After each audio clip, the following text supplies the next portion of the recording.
Good evening everybody. आवाज येतोय का माझा? Am I audible to you? Okay. So today we will study history. Okay.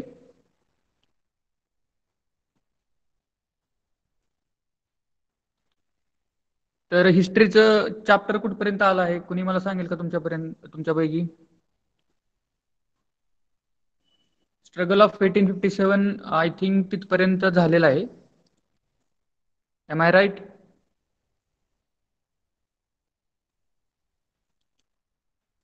Okay. Please open your history book. हिस्ट्रीचे तुमचे पुस्तक open करा.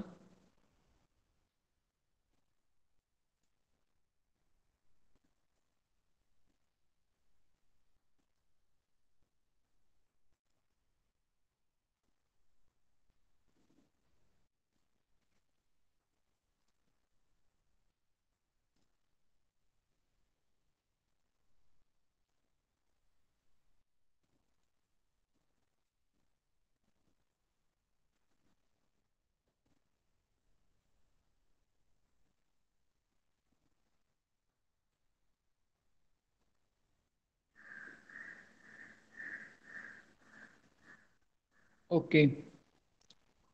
आय थिंक हा चॅप्टर चालू आहे आपला.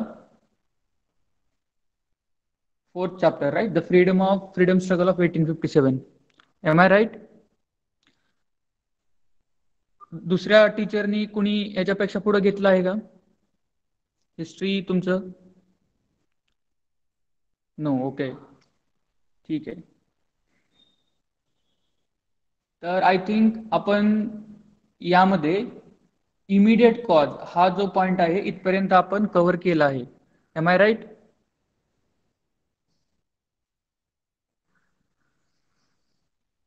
ओके. मॅमनी कुठपर्यंत कव्हर केलं होतं मग?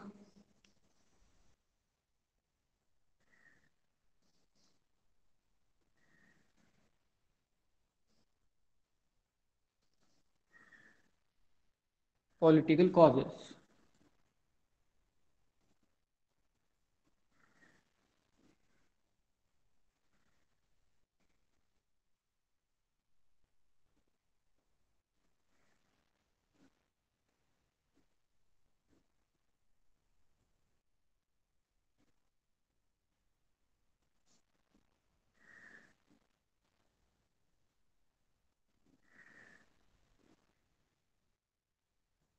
पॉलिटिकल कॉजेस तर आपणच घेतलं होतं.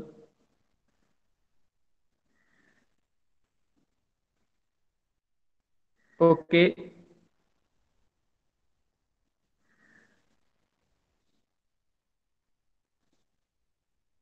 ओके. Ma'am repeated it. तर मॅमनी कुठपर्यंत घेतलं मग?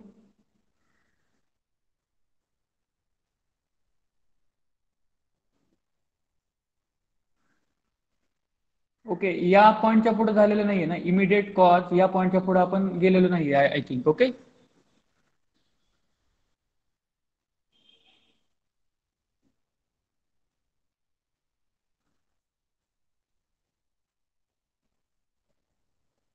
M I right?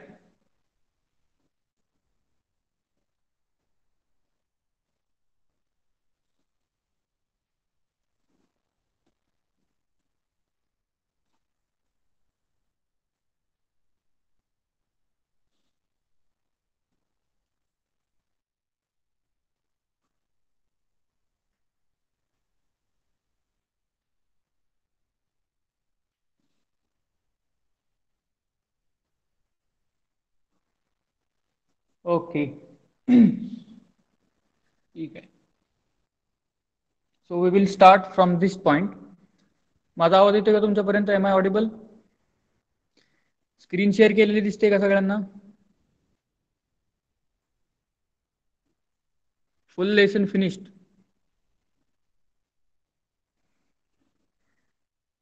Okay.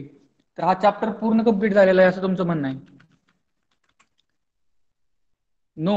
Yes, no. Why is this confusion there? Chapter झालेला आहे की नाही?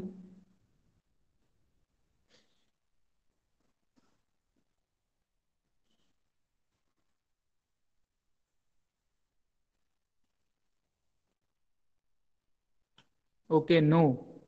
Some of you are saying yes, some of you are saying no.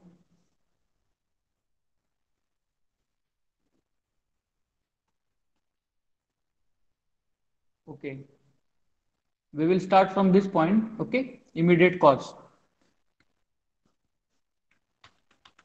ठीक है. So what we have studied in this chapter, the freedom struggle of 1857.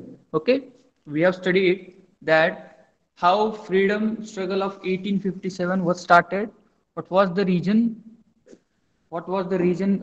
behind this, what was the political, what was the economical, and what was the social reasons behind this. Okay, and apart from that, what are the small upsprings or small struggles were happening before the 1857.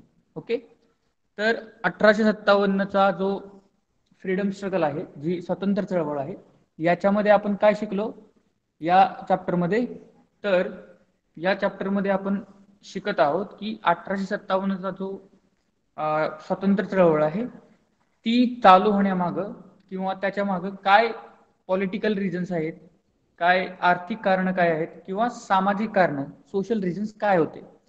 ठीक आहे. Okay. आणि त्याच्यामध्ये आपण हे पण शिकलोय आतापर्यंत की 1857च्या अगोदर जे छोटे छोटे जे आंदोलन झाले होती, छोटे छोटे स्ट्रगल झाले होते, ते कशा प्रकारे झाले होते हे पण आपण याच्यामध्ये शिकलो आहोत. ठीक आहे.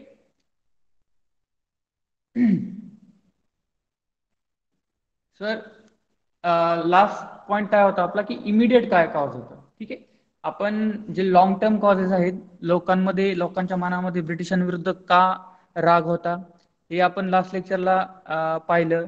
कशा प्रकारे राग निर्माण झाला होता, त्यांच्या पॉलिसीज लोकांना कशा प्रकारे निगेटिव्हली इफेक्ट करत होत्या. Right. We have studied about the farmers, how economic policies और how the taxation policies of Britishers negatively affected the farmers of India, right? And that's why the discontent was rising day by day among the peasants or farmers, right?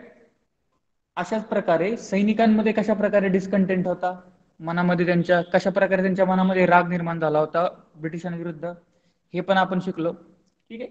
तर immediate cause मध्ये आपण काय पाहिलं की 1856 मध्ये ब्रिटिशांनी एक long Enfield rifles ज्या भारतीय सैनिकांना त्यांनी प्रोव्हाइड केल्या होत्या. ठीक आहे. ह्याच्यावरती आपण खूप आय थिंक बरंच डिस्कशन ह्याच्यावरती आपलं झालं होतं last time, right. Sepoys were required to bite the end of the cartridges, right? तर जे शिपाई होते, जे सैनिक होते, त्यांना काय करावं लागायचं, ती रायफल वापरताना त्याचे जे कार्ट्रिजेस होते, म्हणजे तुम्ही त्याला गोळ्या समजू शकता, ऍक्च्युअल मध्ये बुलेट नसतात, त्याला छर्रे असं म्हणतात मराठीतून. तर ते जे कार्ट्रिजेस असतात, त्यांचे जे आवरण असतं ते त्यांना दातांनी तोडावं लागायचं. आणि अशी लोकांमध्ये अशी इन्फॉर्मेशन होती, असं त्यांना माहीत झालं होतं सैनिकांना, की हे जे कार्ट्रिजेसचं कव्हर आहे हे गायीच्या किंवा डुकराच्या मांसापासून बनलेलं आहे. ठीक आहे. त्याच्यामुळे सैनिकांनी रिव्होल्ट करायला सुरुवात केली. तर हे होतं इमिडिएट कॉज. त्यानंतर outburst. Disciplinary action was taken on those sepoys who refuse to use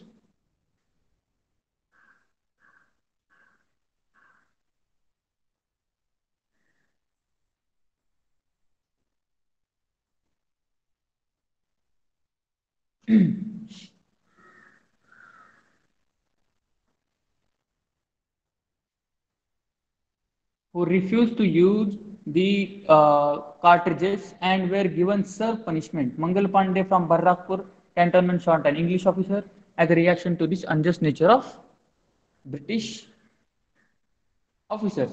Right? तर हे पण आपण प्रिव्हियस लेक्चर मध्ये शिकलो आहोत की मंगल पांडेने कशा प्रकारे on the place from where guns वर रिलोड. ओके. तर मंगल पांडे या सैनिकाने कशा प्रकारे ब्रिटिश जो अधिकारी होता, जो ऑफिसर होता, त्याला कशा प्रकारे गोळी झाडून त्याची हत्या केली, हे आपण लास्ट लेक्चर मध्ये शिकलो. ठीक आहे. त्याच्यानंतर thousands of Indian voluntary join the soldiers. तर हे जे सैनिक होते हे दिल्लीकडे चाल करू लागले. The soldiers were marching towards Delhi, and thousands of Indian soldiers thousands of other Indians voluntarily joined them on the way. They handed over the leadership of the freedom struggle to Mughal Emperor Bahadur Shah and proclaimed him as the Emperor of India. Okay, तर हा जो revolt होता याचा जी leadership आहे ही सैनिकांनी कुणाकडे सोपवली, जो मुघल बादशाह होता त्यावेळेचा बहादूर शाह जफर, त्याला आपला राजा मानून त्याला भारताचा एम्पेरर घोषित करून त्याच्या लीडरशिप खाली लोकांनी सैनिकांनी हा रिव्होल्ट करायला स्टार्ट केली. ठीक आहे. Scope of struggle. The self-confidence of the sepoys increased with the capture of Delhi. It also gave inspiration to other soldiers. The revolt soon spread in the North India. The Indian soldiers revolted in the cantonment from the Bihar to Rajputana. The revolt spread in the Lucknow, Allahabad, Kanpur, Banaras, Bareilly, and Jhansi. Okay, so this point also we have covered in the previous lecture, that the self-confidence in the sepoys increased with the capture of Delhi. As soon as the sepoys were successfully captured Delhi, their self-confidence self-confidence gone very high. Okay, so they got inspiration, they got motivated, and that's why they started raiding, or they start revolting in large number. Okay, it also gave inspiration to other soldiers. The revolt soon spread in the North India. तर हा जो revolt आहे तो हळूहळू म्हणजे लवकरच north इंडियामध्ये पूर्णपणे पसरला. ठीक आहे. Revolt spread in Lucknow, Allahabad, Kanpur, Banaras, Bareilly, and Jhansi. Later, it spread to the South India. तर नॉर्थ इंडियामध्ये कोणकोणत्या ठिकाणी मोठ्या प्रमाणावर हा रिव्होल्ट आहे तो पसरला होता, तर Lucknow, Allahabad, Kanpur, Banaras, Bareilly, Jhansi. Okay, all these cities or all these places are situated in the North India, right? In the revolt, Chhatrapati Pratap Singh of Satara and his officer Rango Bapuji and Chima Sahib of Kolhapur, Bala Sahib Bhave of Nargunda, then Bhagoji Naik of Ahmednagar were also in the forefront. Okay, तर छत्रपती प्रताप सिंग जे होते साताऱ्याचे, त्यांच्याबद्दल आपण एक previous lectures मध्ये एक छोटासा जो पॅराग्राफ होता तो आपण त्यांच्याबद्दल शिकलो आहोत. ठीक आहे, राईट. तर छत्रपती प्रताप सिंग जे आहेत साताऱ्याचे, त्यांचे ऑफिसर रंगो बापूजी, त्यानंतर चिमासाहेब ऑफ कोल्हापूर, बाळासाहेब भावे ऑफ नरगुंड आणि भागोजी नाईक ऑफ अहमदनगर, ह्या लोकांनी काय केलं, वेअर इन द फोरफ्रंट. आणि हे लोक ह्या रिव्होल्ट मध्ये फोरफ्रंटला होते, म्हणजे लीडरशिप करत होते, लीडर होते. ठीक आहे. Royal queens of Peth, then सरगना from Nashik district also participated in the struggle. ठीक आहे. तर सरगना नाशिक डिस्ट्रिक्ट मधून जी सरगना येथून जी रॉयल क्वीन होती, जी राणी होती तिथली, ठीक आहे, तिने सुद्धा यामध्ये पार्टिसिपेट, ह्या रिव्होल्ट मध्ये, ह्या स्ट्रगल मध्ये ह्या पार्टिसिपेट केलं. ठीक आहे. In 1857, under the leadership of Qajar Singh, the Bhils revolted. Okay, whereas Shankar Shah led the revolt in Satpura region. 400 female Bhils participated in the revolt in Khandesh. Okay, so याच 1857 हा जो revolt आहे याच्यामध्ये हा revolt पसरत गेला भारताच्या सगळ्या बऱ्याच ठिकाणी, लोक जमत गेले, युनाइट होत गेले, आणि अशाच प्रकारे under the leadership of Kajar Singh the Bhils revolted. Bhils हे कोण होते, who were the Bhils? Bhils एक ट्रायबल कम्युनिटी आहे. ठीक आहे, आदिवासी जमात आहे भिल्स. ठीक आहे, भिल्ल. तर त्यांचा जो लीडर त्यांनी सुद्धा त्या रिव्होल्ट मध्ये सहभागी झाले, आणि कोणाच्या लीडरशिप खाली, तर कजर सिंग. ठीक आहे, you have to remember this name. Okay, whereas Shankar Shah led the revolt in Satpura region. Satpuda जो region आहे, सातपुडा जो पर्वतरांग, जो जंगलाचा region आहे, revolted means, okay, so you don't know revolt म्हणजेच तुम्हाला माहिती नाहीये. रिवोल्ट म्हणजे विरोध करणे, ठीक आहे, बंड करणे, आंदोलन करणे, त्याला म्हणायचं revolt. We were studying or we were repeating this word since 2 chapters or 4 lectures, and you don't know the meaning of revolt. You should have asked this question way before. Okay, हा question खूप अगोदर तुम्ही विचारायला पाहिजे होता. ठीक आहे, कोई बात नाही. अजून जर कुणाला काय याच्यातले टर्मिनॉलॉजी किंवा वर्ड्स आपण जे शिकून गेलो आहोत ते जर माहित नसतील तर ते आताच विचारा. जसं आता हे रिवोल्ट यांनी विचारला, हा आपण गेले कित्येक चॅप्टर मध्ये हा वर्ड तुम्हाला झालेला आहे. ठीक आहे, ओके. तर त्याला मराठीतून बंड असं म्हणतात. ठीक आहे, मराठीतून तुम्हाला ह्याचं मिनिंग समजते की नाही डोंट नो. मराठीतून त्याला बंड पुकारणे असं म्हणतात, रिवोल्ट करणे म्हणजे. ठीक आहे, म्हणजे विरोध करणे, आंदोलन करणे. ठीक आहे, रेबेल, राईट.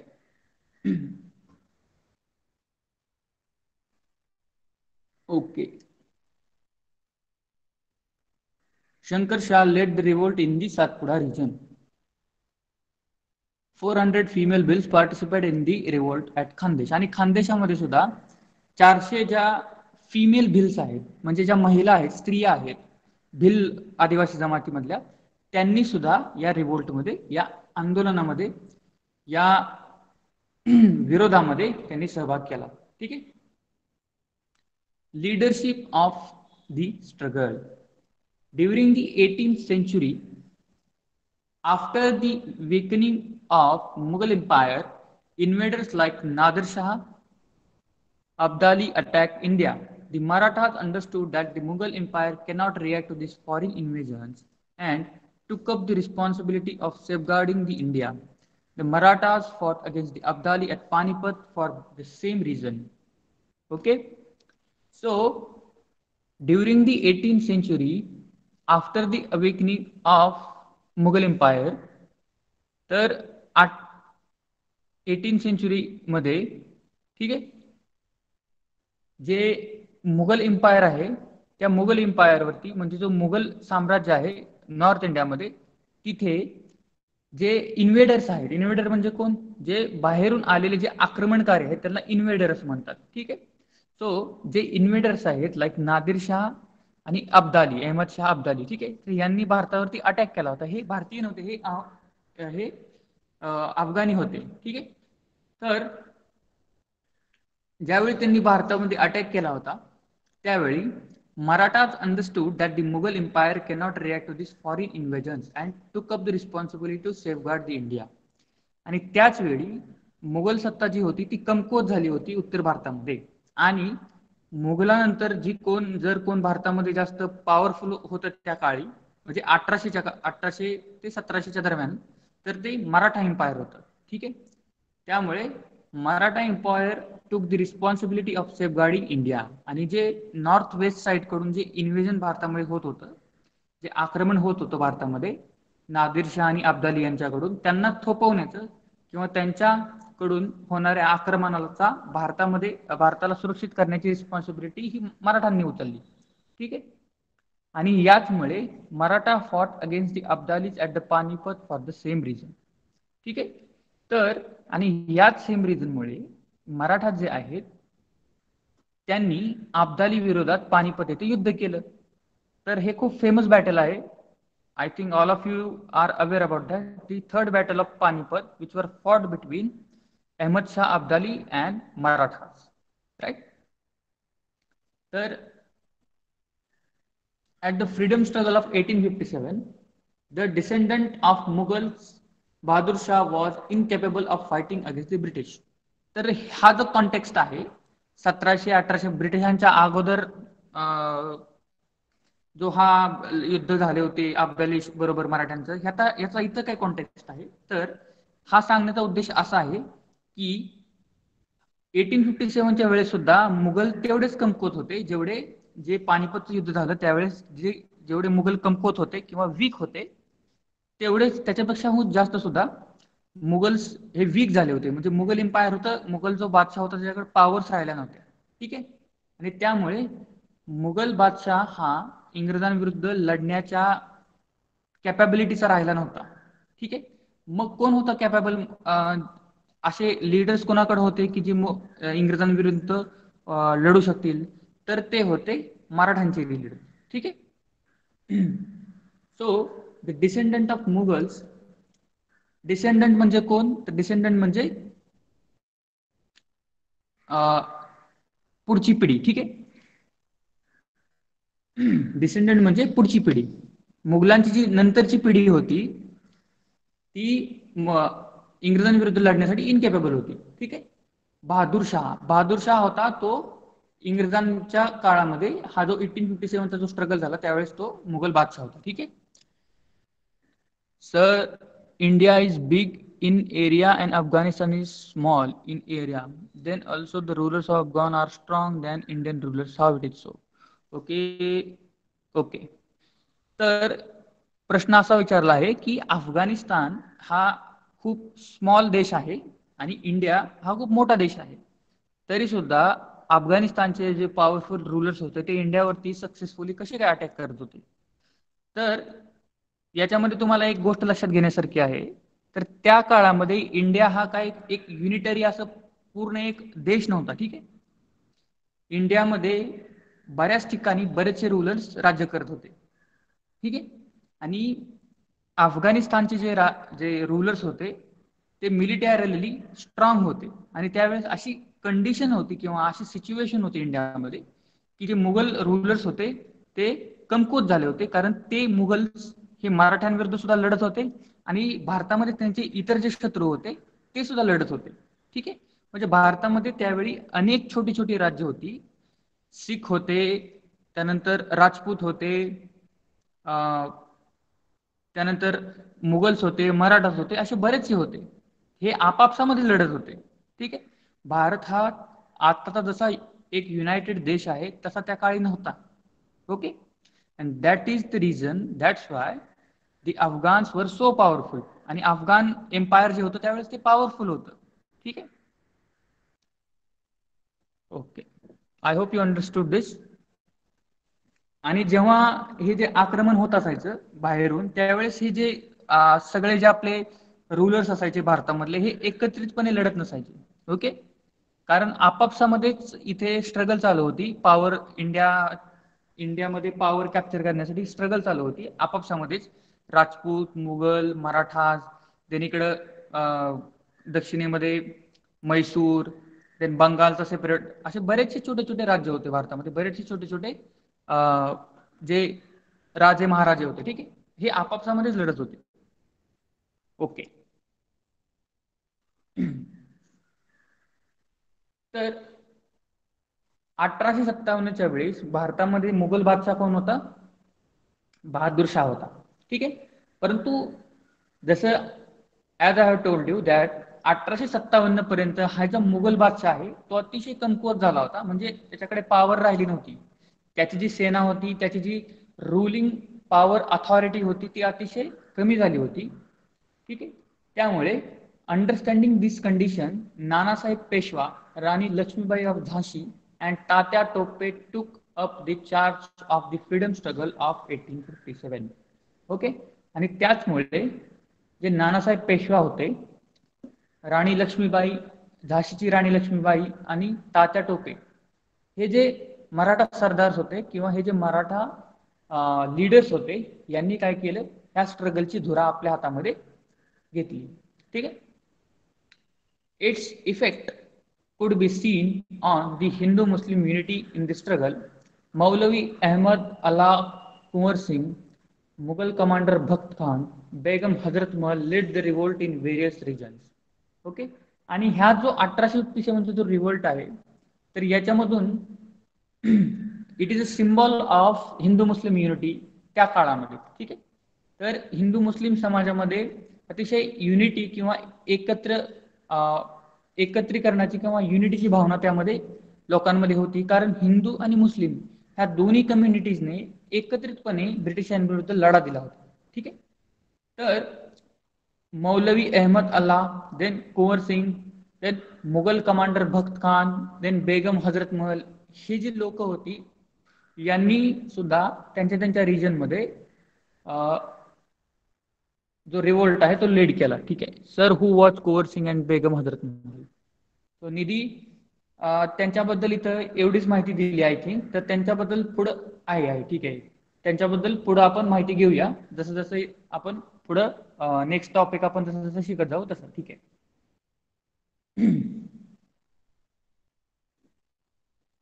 बेसिकली हे कोण होते तर हे बेगम हजरत महल ही राणी होती. ठीक आहे. त्यानंतर कुंवर सिंग हे कोण होते, हे पण एक त्या तिथले राजा होते. त्या छोट्याशा नॉर्थ इंडियामध्ये छोटंसं त्यांचं राज्य होतं, त्याचे राजा होते. तर ते आपण पाहूच डिटेलमध्ये कोण कोण होते. ठीक आहे. The nature of revolt in Delhi, Kanpur, Lucknow, Jhansi, west Bihar was more fierce. Sir the Nana Sahib, they are saying are the fathers of Madhavrao or Nana Sahib. I don't know what you want to say. Please clearly तुम्हाला जे काय विचारायचं ते please clearly आज. मला काय समजत नाही नक्की काय विचारायचं इथं. ठीक आहे. Okay, so let's move on. The nature of revolt in Delhi, Kanpur, Lucknow, Jhansi and West Bihar was most fierce. तर जे रिवोल्ट लखनौ, कानपूर, झाशी या ठिकाणी झाले होते ते अतिशय फिअर्स म्हणजे अतिशय मोठ्या प्रमाणावरती आणि अतिशय विध्वंसक असे हे रिवोल्ट झाले होते. ठीक आहे. Crushing of the struggle. तर ब्रिटिशांनी हा जो स्ट्रगल आहे तो कशा प्रकारे क्रश केला ते आपण या टॉपिकमध्ये किंवा या पॅराग्राफमध्ये आपण शिकणार आहोत. ठीक आहे. Crushing of the struggle. The Indians wholeheartedly fought against the British, including soldiers, zamindars, kings, commanders, and common people. The Indian sepoys started the freedom struggle before the fixed time. Initially, they succeeded, but military strength and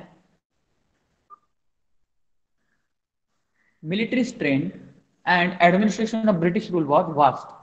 The British crushed down the struggle by all means. The British made quick recovery and within next 6 months regained the lost territories. Rani Lakshmibai, Kuwar Singh and Ahmadullah led their lives. Okay. तर the Indians wholeheartedly fought against the British. तर ब्रिटिशांविरुद्ध भारतीयांनी अतिशय बहादुरीने लढा दिला. याच्यामध्ये कोण कोण होतं तर आपले सोल्जर्स होते, त्यानंतर जमीनदार्स होते, राजे होते, किंग्स होते भारतातले, कमांडर्स होते म्हणजे सेनापती होते आणि कॉमन पीपल जे कॉमन पीपल्स आहेत, जे शेतकरी आहेत किंवा जे छोटे छोटे कारागीर आहेत, असे जे कॉमन पीपल आहेत अशा लोकांनी सुद्धा या स्ट्रगलमध्ये पार्टिसिपेशन दिलं.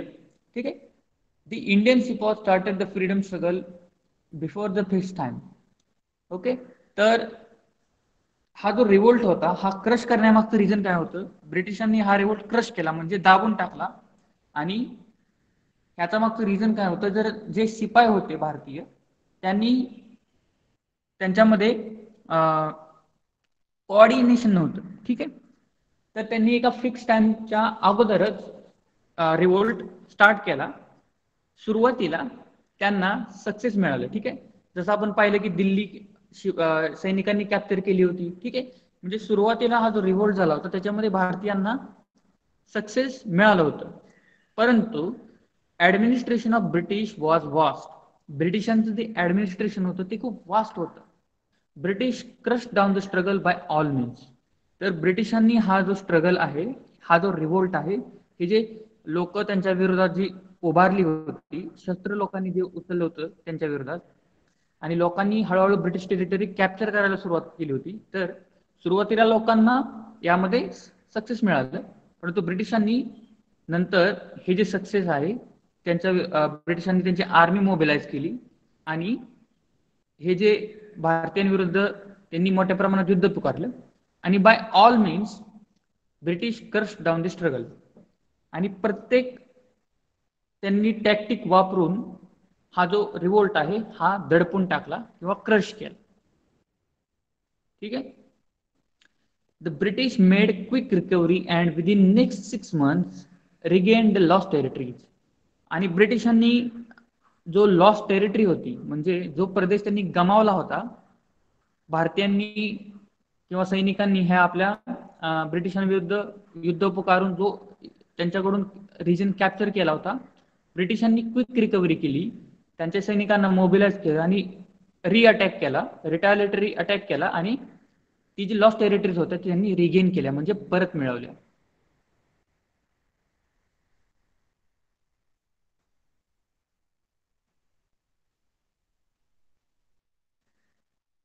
राणी Lakshmibai, Kunwar Singh, Ahmadullah let their live.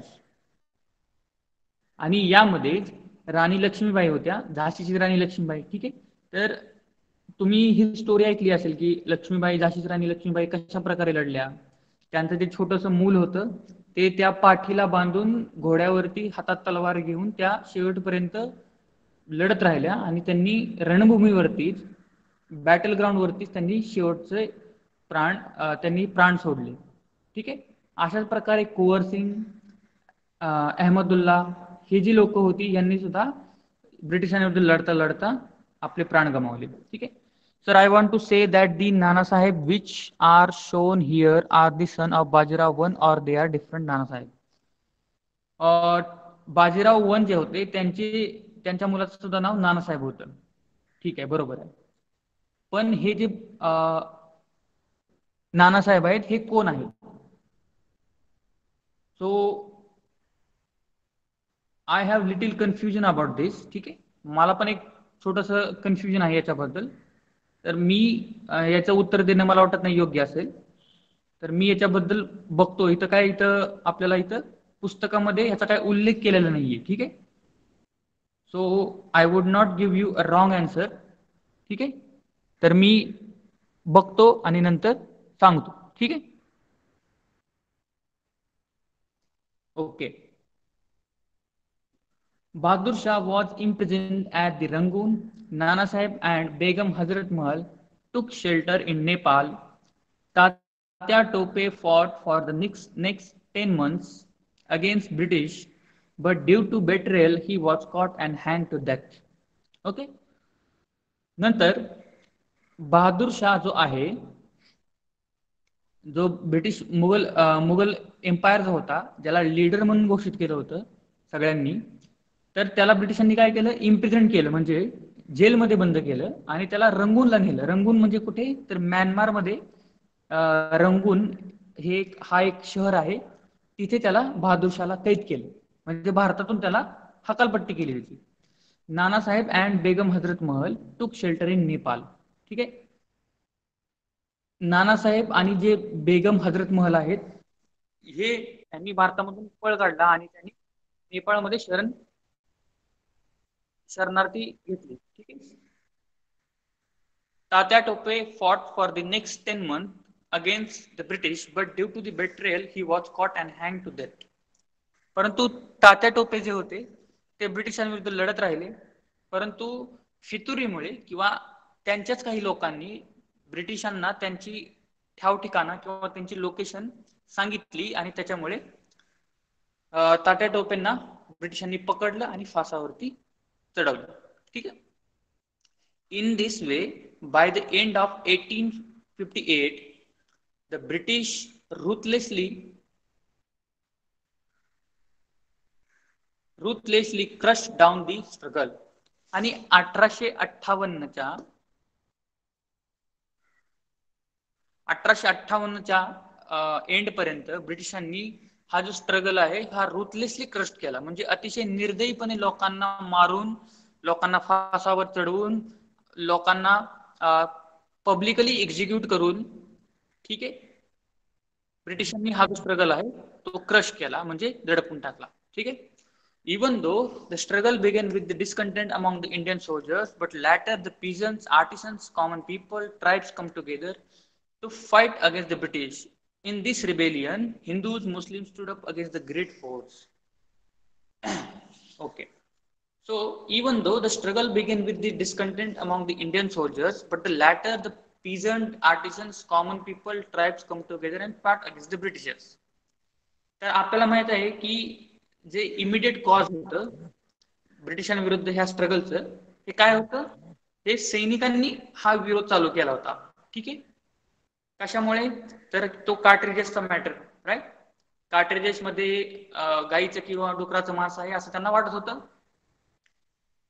त्यामुळे त्यांनी ब्रिटिशांविरुद्ध हे आंदोलन किंवा युद्ध पुकारलं होतं. आणि त्याच्यामध्ये नंतर सैनिकांमध्ये कॉमन जे पीपल होते, कॉमन लोक होते, जे सामान्य नागरिक होते, ते सुद्धा इन्क्लूड झाले. त्याच्यामध्ये कोण कोण होतं? पीजन्स होते म्हणजे शेतकरी होते, आर्टिसन्स होते. आर्टिसन्स म्हणजे कोण होते? कारागीर होते. कॉमन पीपल, ट्राइब्स म्हणजे जे आदिवासी लोक होते ते सुद्धा यामध्ये सामील झाले होते. In this rebellion Hindu Muslim stood up with a great force. आणि याच स्ट्रगल मध्ये हिंदूज आणि मुस्लिम या दोन्ही कम्युनिटीतल्या लोकांनी एकत्रितपणे मोठ्या खूप जास्त फोर्सने लढा दिला. ठीक आहे. तर common aim was overthrowing the British from India. आणि त्यांचं कॉमन एम काय होतं ह्या लोकांचं सगळ्यांचं? तर त्यांना ब्रिटिशांना भारतामधून हकलून लावायचं होतं. ठीक आहे. ब्रिटिश सत्ता त्यांना ओव्हरथ्रो करायची होती. ओव्हरथ्रो म्हणजे काय? ओव्हरथ्रो म्हणजे त्यांना ब्रिटिशांना त्यातून भारतामधून हकलून लावायचं होतं. ठीक आहे. There was an inspiration of gaining independence behind the struggle, and therefore this freedom struggle gained a national form. Okay. तर the inspiration behind the struggle was to gaining independence. आम्हाला स्वातंत्र्य मिळवायचं आहे अशी भावना लोकांमध्ये निर्माण झाली होती. आणि हेच इन्स्पिरेशनमुळे, याच इन्स्पिरेशनमुळे हा जो स्ट्रगल आहे, हा जो आंदोलन आहे, हे नेशन वाईड बनलं. ठीक आहे. म्हणजे पूर्णपणे ह्याला नॅशनल रूप मिळालं. पूर्ण देशामध्ये हे पसरत गेलं. कशामुळे? तर लोकांना सगळ्यांनाच ब्रिटिशांविरुद्ध राग होता आणि त्यांना ब्रिटिशांची सत्ता भारतामधून हकलून लावायची होती. ठीक आहे. Causes of failure of the struggle. ठीक आहे. तर आता आपण पाहिलं की कशा प्रकारे ह्या चॅप्टर मध्ये आतापर्यंत काय पाहिलं की 1857चा जो स्ट्रगल आहे तो कशा प्रकारे लोकांमध्ये राग निर्माण होत गेला, ब्रिटिशांच्या पॉलिसीज कशा प्रकारे लोकांना इफेक्ट करत होत्या हे आपण पाहिलं. 1857चा जो स्ट्रगल आहे तो कशा प्रकारे सुरू झाला, सैनिकांनी आणि बाकीच्या लोकांनी कशा प्रकारे लढा दिला आणि ब्रिटिशांनी कशा प्रकारे हा जो स्ट्रगल आहे तो कशा प्रकारे क्रश केला, हे आता आपण पाहिलं. मग what was the reason behind this failure of the struggle? हा जो स्ट्रगल फेल झाला याच्यामध्ये काय रिझन्स होते तर ते आता आपण पाहूया. The struggle of 1857 became unsuccessful due to the following reasons. Okay, the struggle was not comprehensive. Okay, तर पहिलं रिझन काय आहे? The struggle was not comprehensive. The struggle did not take place simultaneously all over India. Its intensity was more severe in North India, but Rajputana, Punjab, and some part of Bengal and Northwest India remained aloof. Okay. So पहिलं reason इथं काय दिलंय की the struggle was not comprehensive. Struggle काय होता? हा पूर्णपणे comprehensive नव्हता, एकत्रित नव्हता.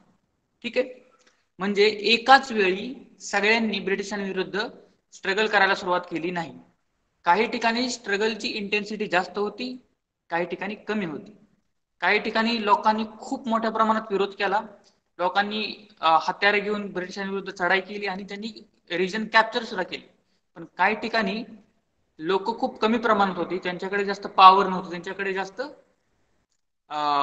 वेपन्स नव्हते. ठीक आहे. म्हणजे भारतामध्ये ऑल ओव्हर द इंडिया भारतामध्ये काय होतं की हे जे स्ट्रगल होतं याचं जे रूप होतं हे कॉम्प्रेहेन्सिव्ह नव्हतं. ठीक आहे. आणि हे महत्वाचं रिझन आहे. आता कॉम्प्रेहेन्सिव्ह म्हणजे काय? ठीक आहे. कॉम्प्रेहेन्सिव्ह म्हणजे मराठीतून त्याला एकत्रितपणे असं म्हणतात. ठीक आहे. म्हणजे including every element, including everybody, all aspects, including every aspect. ठीक आहे. जसं इथं आपल्याला सांगितलं आहे की भारताच्या नॉर्थ इंडियामध्येच फक्त हा स्ट्रगल होता, तो जास्त प्रमाणावर होता. परंतु Rajputana, Punjab and some parts of Bengal and Northwest India remained aloof. आणि जो नॉर्थ वेस्ट इंडियाचा जो पार्ट आहे त्यानंतर पंजाब, राजपूताना इथे लोकांनी काहीच हालचाल केली नाही. ठीक आहे. ओके. अलूफ म्हणजे सहभागी घेतला नाही किंवा ते विलिप्त राहिले. ठीक आहे. अलूफ म्हणजे सहभागी न होणे, वेगळं राहणे. ठीक आहे. Okay. Lack of central leadership. Second reason. पहिलं रिझन आपण काय पाहिलं की कॉम्प्रेहेन्सिव्ह स्ट्रगल नव्हता, म्हणजे एकत्रितपणे सगळ्यांनी लढा दिला नाही. काही लोकांनी दिला, काही ठिकाणी झाला, काही ठिकाणी झाला नाही. काही लोकांनी थोड्या प्रमाणात सहभाग घेतला, काही लोकांनी खूप जास्त प्रमाणात सहभाग घेतला, काही ठिकाणी काहीच सहभाग झाला नाही. ठीक आहे. Next reason, lack of central leadership. There was no commonly accepted leader to fight against the British. ठीक है. So there was no commonly accepted leader to fight against the British. Due to this, there was no uniformity in the struggle against the British. तर ह्या struggle मध्ये commonly accepted leader कोणी नव्हतं. ठीक आहे. Due to this there was no uniformity in the struggle against the British. So this is the main reason. एखादं जर struggle करायचं असेल, एखादं जर आंदोलन करायचं असेल किंवा एखादं जर युद्ध करायचं असेल, तर त्याच्यामध्ये सगळ्यात इम्पॉर्टंट गोष्ट काय राहते? The first one is leadership and the second one is discipline. Okay. So remember this. तुम्ही भविष्यामध्ये सुद्धा काही प्रोजेक्ट ज्यावेळेस करत असता, ज्यावेळेस तुम्ही ग्रॅज्युएशनला जाताल किंवा बाकीच्या कुठल्या एरियाजमध्ये, फील्ड्समध्ये जाताल, त्यावेळेस तुम्हाला जे एकत्रितपणे ज्यावेळेस काम करायचं असतं, टीम मध्ये काम करायचं असतं, त्यावेळी टीम मध्ये काम करताना सगळ्यात इम्पॉर्टंट गोष्ट काय असते? तर लीडरशिप. ठीक आहे. जे बाकीचे सगळे लोक असतात, टीम मेंबर्स असतात, त्यांनी त्यांच्या लीडरला फॉलो करायचं असतं आणि लीडरने सगळ्यांना एकत्रित करून गाईड करायचं असतं. ठीक आहे. त्यामुळे कोणत्याही जो कॉमन स्ट्रगल असते किंवा कॉमन जे गोल असतं, जे काम एकत्रितपणे करायचं असतं, अशामध्ये लीडरच असणं खूप महत्वाचं, लीडर असणं एक महत्वाचं असतं. ठीक आहे. ही खूप एक इम्पॉर्टंट गोष्ट असते. तर ह्या स्ट्रगल मध्ये एक कॉमन लीडर नव्हता. ठीक आहे. ब्रिटिशांविरुद्ध या स्ट्रगल मध्ये भारताचा एक कॉमन लीडर कोणीही नव्हता. काही लोकांनी बहादूर शाह जफरला त्यांचा लीडर मानलं होतं, परंतु बहादूर शाह जफर हा स्वतः काय पॉवरफुल नव्हता आणि तो स्वतः लढण्याच्या लेवलचा नव्हता. मग काही लोकांनी तात्या टोपे यांना लीडर मानलं, काही लोकांनी झाशीची राणी यांना लीडर मानलं, काही लोकांनी त्यांचे ट्राईब्स वाले जे होते, म्हणजे आदिवासी होते, त्यांचे जे लीडर होते त्यांना लीडर मानलं. ठीक आहे. म्हणजे या सगळ्यांचा कॉमन लीडर असं कोणी नव्हतं. प्रत्येक कम्युनिटीमध्ये आपापल्या परीने आपापले लीडर्स होते. ठीक आहे. कॉमन लीडरशिप नसल्यामुळे जी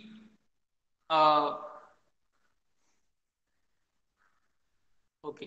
So due to this, there is no uniformity in the struggle against the British. Okay. So this is the second reason. Now, most of the fiduciary princes remained aloof. Just as the common people suffered due to British rule, similarly the princes also were suffering, but except a few, others remained faithful to British. तर जसे prince होते भारतामध्ये, जे राजकुमार राजे वगैरे होते, जसे common लोकांना ब्रिटिशांमुळे जो त्रास सहन करावा लागत होता, तोच भारतातले जे राजे होते, राजकुमार होते, त्यांना सुद्धा त्रास सहन करावा लागत होता. परंतु हा जो स्ट्रगल होता, याच्यामध्ये सगळ्या जे प्रिन्सेस होते त्यांनी सहभाग घेतला नाही. ठीक आहे. फार थोड्या प्रमाणात जे प्रिन्स होते यांनी यामध्ये सहभाग घेतला नाही, तर बाकीचे ब्रिटिशांना लॉयल होते आणि त्यांना ब्रिटिशांची साथ दिली त्यांनी. ठीक आहे. Most of the fiduciary. ठीक आहे. Most of the fiduciary princes. Okay. So next, पुढचं रिझन काय आहे?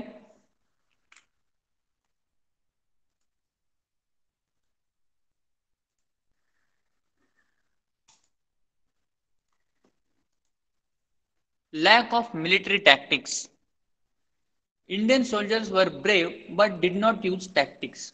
They captured Delhi but could not retain it. Similarly, Indian rebels had limited arms supply. The British had economic strength, disciplined army, enough stock of the latest arms and experienced army generals. Since transport and the communication was in the hands of the British, their movements were swift. Due to this, the Indian sepoys could not succeed. Okay, so lack of military tactics. Now, let me tell you an example. तुम्हाला एक example सांगतो की ज्यावेळेस military युद्ध होतं त्या युद्धामध्ये युद्ध जिंकायचं असेल तर त्याच्यामध्ये एक इम्पॉर्टंट फॅक्टर काय असतो तर मिलिटरी टॅक्टिक्स. ठीक आहे, तुम्ही युद्ध नीती त्याला असं म्हटलं जातं मराठीमध्ये. ठीक आहे, युद्ध नीती म्हणजे काय की कशा प्रकारे अटॅक करायचा, प्लॅनिंग असतं. हे युद्धाचं एक सेपरेट प्लॅनिंग असतं. ठीक आहे, तर भारतीयांमध्ये ही जी प्लॅनिंगची कमतरता होती. भारतीय जे रिवोल्ट करणारे लोक होते हे कोण होते, हे सैनिक थोडेसेच होते, परंतु बाकीचे लोक कोण होते, बाकीचे कॉमन पीपल होते. ठीक आहे, कोणी शेतकरी होतं, कोणी कारागीर होतं, कोणी कुंभार होतं, कोणी लोहार होतं, कोणी आदिवासी होते. तर हे काय प्रोफेशनल सैनिक नव्हते. ठीक आहे, त्याच्यामुळे जी मिलिटरी टॅक्टिक्स आहेत, युद्ध कशा प्रकारे करावं, कशा प्रकारे अटॅक करावा, ह्याचं जे टेक्निकल नॉलेज आहे हे या लोकांमध्ये नव्हतं. दॅट्स वाय दे वर lacking the military tactics. Indian soldiers वर ब्रेव, ते अतिशय बहादूर होते. जे सैनिक होते, जे लोक होते, ते अतिशय बहादूर होते. ते मरायला भीत नव्हते. परंतु युद्ध जिंकण्यासाठी फक्त ब्रेवरी इम्पॉर्टंट नसते, तर मिलिटरी टॅक्टिक्स सुद्धा खूप इम्पॉर्टंट रोल प्ले करते. ठीक आहे, टॅक्टिक्स म्हणजे काय तर प्लॅनिंग थोडक्यात. ओके, तर जे रेबेल्स होते भारतीय, त्यांनी काय केलं सुरुवातीला, दे कॅप्चर्ड दिल्ली बट कुड नॉट रिटेन इट. त्यांनी दिल्ली कॅप्चर केली परंतु त्यांना ते डिफेंड करता आलं नाही. ठीक आहे, similarly the Indian rebels had limited arm supply. आणि जे रेबेल करणारे जे बंडखोर होते आपले, ब्रिटिशांविरुद्ध लढणारे लोक जे होते, त्यांना लिमिटेड आर्म सप्लाय होता. ठीक आहे, त्यांच्याकडे जे आर्म्स होते म्हणजे त्यांच्याकडे जे हत्यार होती, शस्त्र होती, ते लिमिटेड नंबर ऑफ मध्ये होती. British had economic strength, disciplined army, and enough stock of latest arms and experienced army generals. ठीक आहे, तर ब्रिटिशांकडे काय होतं की त्यांच्याकडे इकॉनॉमिक स्ट्रेंथ होती. तर ब्रिटिश इथे सत्ता करत होते म्हणल्यावर ऑब्व्हियसली त्यांच्याकडे पैसे होते. त्यानंतर त्यांच्याकडे डिसिप्लिन्ड आर्मी होती, त्यांच्या आर्मीला ट्रेनिंग दिलं जात होतं. त्यानंतर enough stock of latest arms. ठीक आहे, त्यांच्याकडे जे लेटेस्ट अत्याधुनिक जी शस्त्र होती त्या काळातली, ती त्यांच्याकडे अवेलेबल होती. आणि त्यांच्याकडे एक्सपिरियन्स्ड आर्मी जनरल्स होते, म्हणजे जे जनरल्स राहतात, जे सेनापती राहतात, ते त्यांच्याकडे एक्सपिरियन्स्ड होते. म्हणजे त्यांना अशा युद्धामध्ये युद्ध कसं हाताळावं, प्लॅनिंग कशी करावी याचा त्यांना एक्सपिरियन्स होता. ठीक आहे, तर यामुळे ब्रिटिशांनी सक्सेसफुली हा जो स्ट्रगल आहे तो क्रश केला. Since transport and communication was in the hands of British, their movement was swept. ठीक आहे, आणि त्याच काळामध्ये ट्रान्सपोर्ट आणि कम्युनिकेशन, रस्ते, त्यानंतर नेटवर्क, कम्युनिकेशन नेटवर्क, ह्या सगळ्या गोष्टी कोणाच्या हातामध्ये होत्या, ह्या ब्रिटिशांकडे होत्या. त्यामुळे त्यांच्या सैनिकांची जी मुवमेंट आहे, त्यांना एका ठिकाणाहून दुसऱ्या ठिकाणी जाण्यासाठी हा जास्त अडचणी येत नसायच्या. Due to this Indian sepoys could not succeed, आणि याच्यामुळे भारतीय सैनिकांना यश मिळालं नाही. Wars are fought not only based on bravery but also through a military strategies. Okay, जसं मी तुम्हाला वरतीच एक्सप्लेन केलं की wars are fought not only based on bravery. जे युद्ध असतं ते फक्त बहादुरीच्या किंवा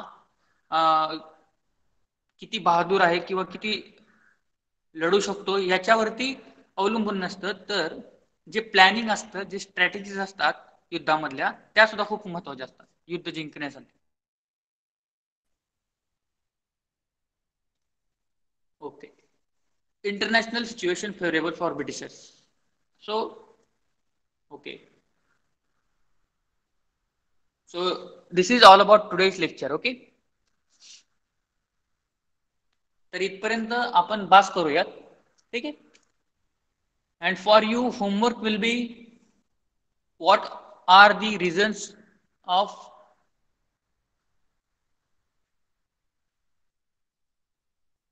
okay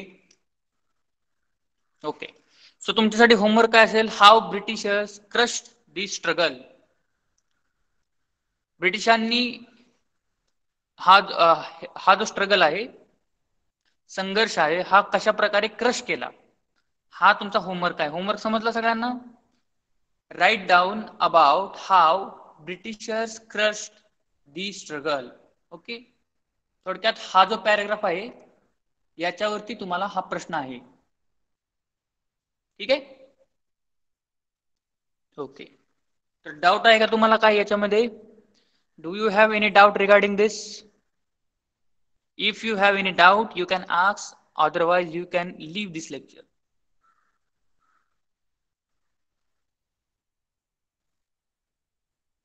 Okay.